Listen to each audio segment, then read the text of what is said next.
we're looking at different opportunities to invest, right? So let's name them, right? So you've named insurance, you've also named stocks. What other areas do you think constitute investing rather than gambling? Um, I, for me, is this is not defined by me, but it's defined by if you really go and search of vehicles, right? Like mutual funds or index funds or ETFs, equities, endowment plans, commodities, anything that you can actually put money and for me, this is how I see it. Even you can also invest in a company, right? It doesn't have to be a stock. A stock is publicly traded, but it can even be a non-publicly traded company. Like let's say your family member or friend who want to start a business and they're looking for funds, right? So you can actually invest in that. So I this is my definition of investing, where you put your money and over time, that money actually returns you more than what you've or give you a ROI or give you a Return of dividend. investment. Yes, correct. Yes, return on investment of your capital. Yeah. So I guess that is my own opinion and what investing is about. And you can select any vehicle, but to comply, then we also have Bank Negara, our central bank, and also our Security Commission. If you really want to check out those that is regulated and to be really safe, or this is what they determine what is the investment vehicles that is regulated or deemed safe, then I think that would be the best place to actually check out and do like what you mentioned, do some due diligence, right? Okay, so a reminder for all of us here: we are not professionals here, and therefore do not take this as an investment advice. Okay, so if you need investment advice, please go to the professionals to do that. Here is just two blokes in Malaysia talking about what we do with our money. Okay, and yeah, I think you brought up a very good point here. So there are various models or various opportunities where you can actually go and invest, right? For example, a public listed stock, like you mentioned, and you can also invest directly to a company whereby you buy shares of a company where a friend is doing some share issuing. Then you can actually go and subscribe to that shares whereby it is not listed in the stock exchange in Bursa, but you do own a portion of the company. For example, Zuan now owns a $10 billion company. He says, "Hey Eugene, I want you to become a director of the company. I want to sell you some shares, right? Because of what you are helping me with." And I take that up. That's also a part of an investment. If I believe in Zuan, of course I do. If he offers that to me, I'll take it up immediately, right?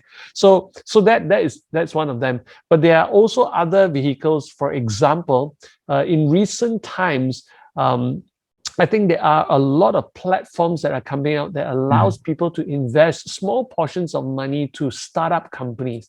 Okay, and I think they're called what do you call those? Fund society.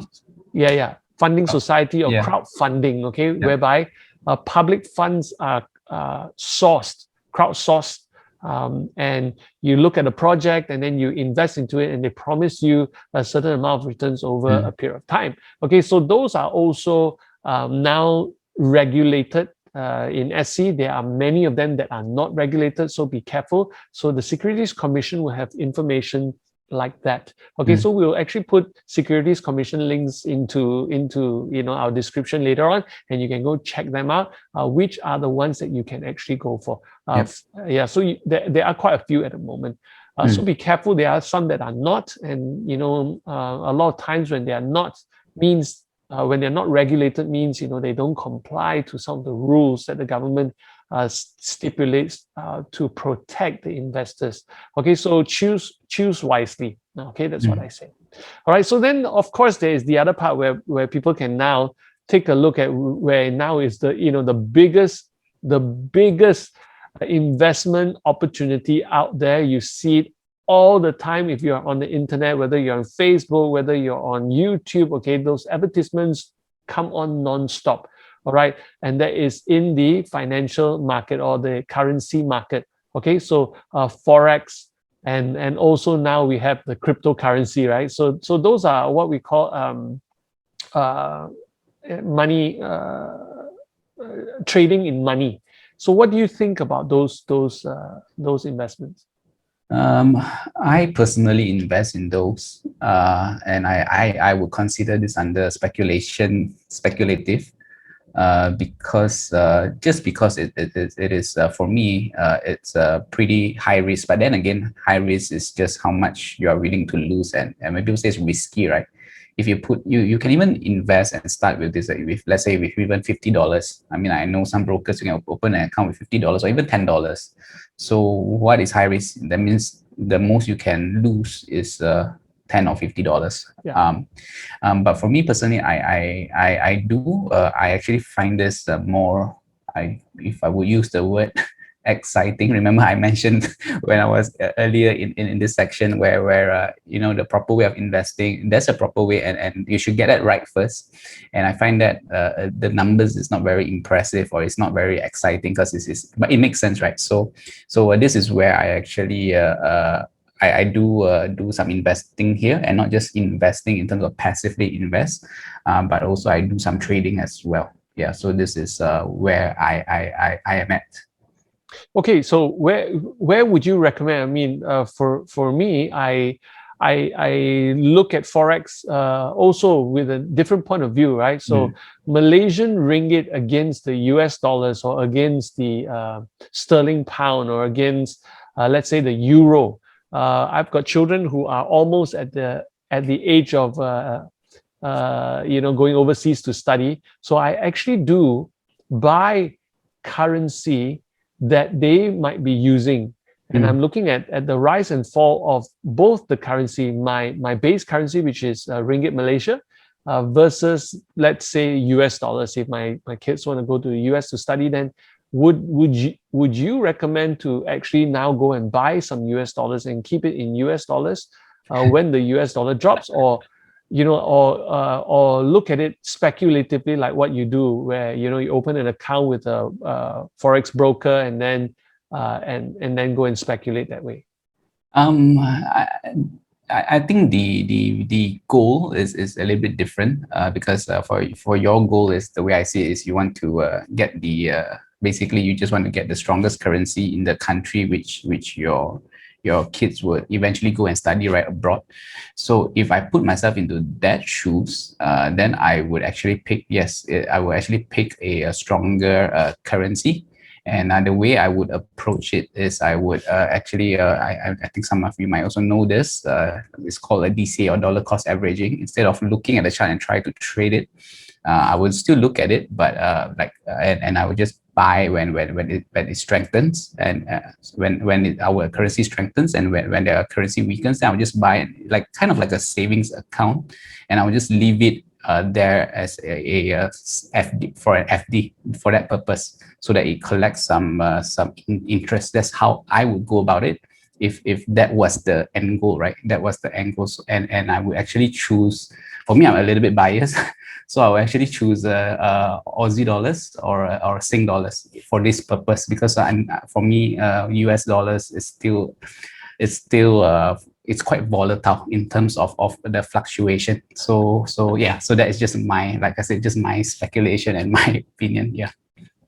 Okay, so we probably gone on very long, in this, and haven't started even answering the questions. But I think this is a great topic, because it's also very vast. And so, guys, if you have any questions at all, do ask your questions, okay, in the comment box below, or use the link. If you want to stay anonymous, you could, and be anonymous and still ask those questions you would like to ask, because I think they are very interesting. But also, as you can see, just between the two of us, I think it's an age difference, but also background difference, and therefore there are different opportunities that we each see, that depending on where you are in life, you probably need to choose certain routes in terms of managing the funds that you have. Okay, so let's at least answer one question. Okay, let's just answer one first, then only. Yes, let's go to answer one question. How much money do I need to start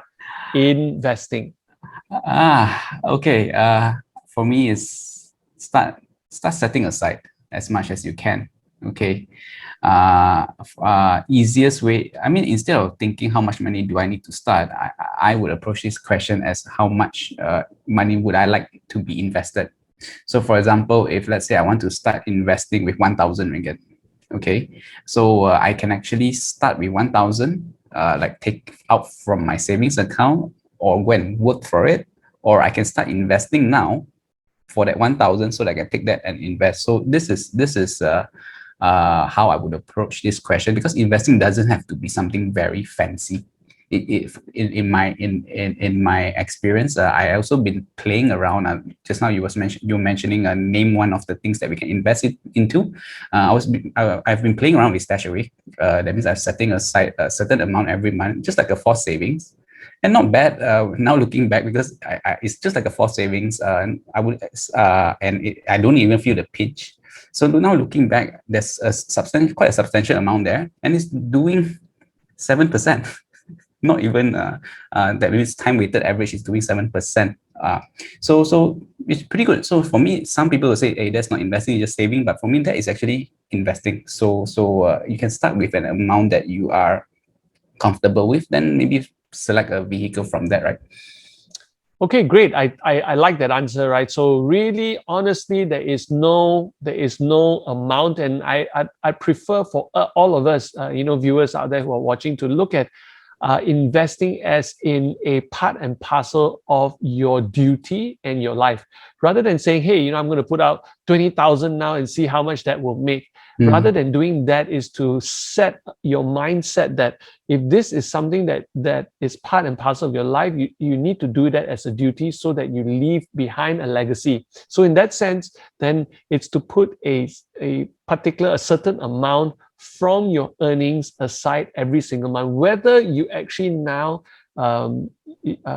actually commit to a particular investment or not, but at least that sum is put aside while you are looking for the vehicles, or while you're choosing the right vehicles, and actually forming your portfolio, so to speak. Okay, so that's the answer. For me, if you ask me, 1,000 ringgit is not even enough to fuel my children for their studies. So, but where do you start? I've only got one phrase, okay, or advice to give, right? So it's not how much money do I need to start with, is how soon should I start? Okay, so if you ask me that question, then start today, start now. If you have not started, start today. Doesn't matter what age you are, just get started.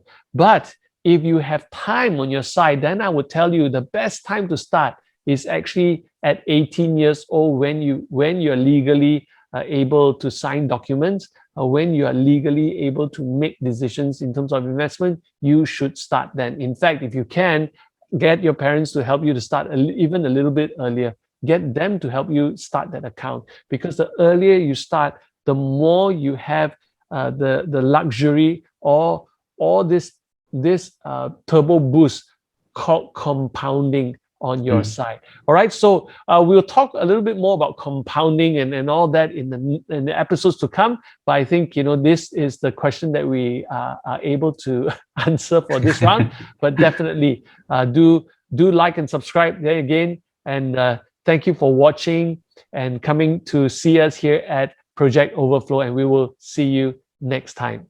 Bye bye.